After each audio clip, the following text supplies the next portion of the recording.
dada sizga hech qachon qoyil qolmaydi. Chunki siz uni pushti kamaridan bo'lgansiz. O'g'lim, yaxshiyam sen bor ekansan. Sen bo'lgan uchun men mo'naqa yuribman demaydi, chunki u sizning dadangiz. Uni hadib tilini qisavermang. Hadib uni ayingiz oldida xijolat qilavermang. Nabaro dada, siz aytgan fikrdan keyin men ishim o'zgarib ketdi. Siz aytgan, siz hali bergan pulingiz barakali ekan, ko'payib ketgan, lekin uni sabab chiqib qo'yaylik.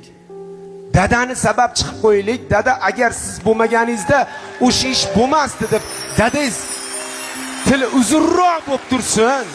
Ayingiz oldida, chunki sizning ham xotiningiz bor, bolalaringiz oldida tilingiz qisilmaslik kerak-ku. U dada bugun bor, ertaga yo'q, ertaga siz fil olib bersangiz ham qaytib kelmas ekan. Dadamizni hech qachon tili qisilib, gapi bo'linib qolishini xohlamaymiz. Dadamiz gerdayib yursin. Chunki biz dadamizga nima? O'sha